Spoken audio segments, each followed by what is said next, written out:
օդում կախված միավորման վերաբերյալ, միավորվելու վերաբերյալ առաջարկության մասին ինձ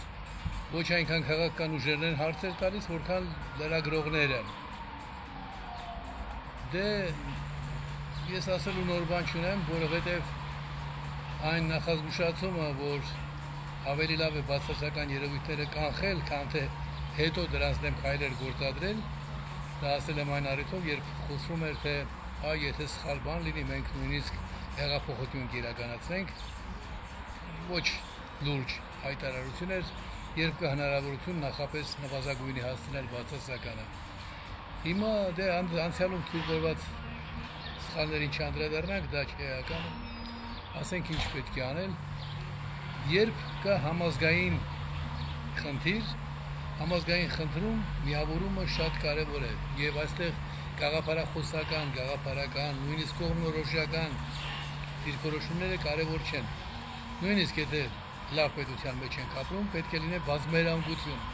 այսինքն երբեմն նաեւ իրարամեր նույններ պետք լինեն, բայց որ միավորվելը պետք է։ Ուրեմն հայ իրականության մեջ ազգային քաղաքական միավորում ստեղծած մարդը լինելով, ես գիտեք չէ, ազգային, հետևաբար ազգի ինքնորոշման իրավունքի վրա հենված եւ միավորում ստեղծող մարդը լինելով, ես ընտրություններից առաջ էլ ասում եմ, որ նախ սրանք ընտրություններ չեն, այս օրենքով չի կարող ընտրություն լինել, պետք է ունենալ կարևորագույն խնդիր, ազգին դարձնել պետության տերը, քաղաքացիներին դարձնել ճակատագրի տերը։ Այս օրերին ինչ է կատարում, սրանք ընտրական օրենսգիրք են փոխում, Հայաստան հզորացնելու փոխարեն թուլացնելու նպատակով։ Ամեն երկիր հզոր է իր քաղաքացիներով, ոչ թե բնակիչներով, այլ քաղաքացիներով։ Պետությունը կա, եթե կա քաղաքացի, քաղաքացի կա, եթե կա պետություն։ Ու հանկարծ Հայաստան պետության մեջ անցյալի անմակարդակների, եսակենտրոնների կեցվածքը շարունակում են, մյուսները հիմքում մի բան է, էգոիզմ։ Երբ ժամանակին առաջին իշխանություններն ասում էին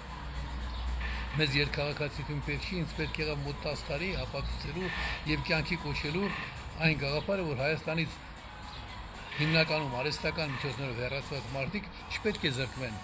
Հայաստանի տերը լինելու եւ Հայաստանն էլ նրանց իրենց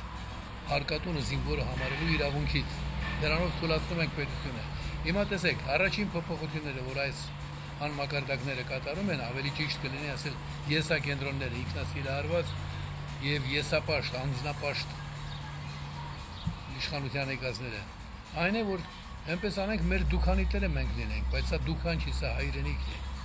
Եվ հայրենիքի տերը այդ հայրենիքի քաղաքացիներն են։ Հայաստանն էլ հզոր է իր քաղաքացիներով։ Խեղճ ու կրակ 3 միլիոնի մասին ենք խոսում այն դեպքում, երբ մենք աշխարհում 5 միլիոնից ավելի քաղաքացիներ ունենք արդեն։ Եվ նրանց պետք է թույլ տալ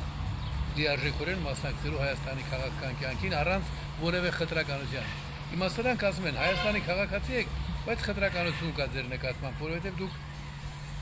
նաև այլ պետության քաղաքացի եք։ Դա նման է նրան, որ մեկին ասեք, գիտեք, քու տան այս տան գործերով չես կարող զբաղվել, որովհետև ուրիշ տեղ էլ տուն ունես։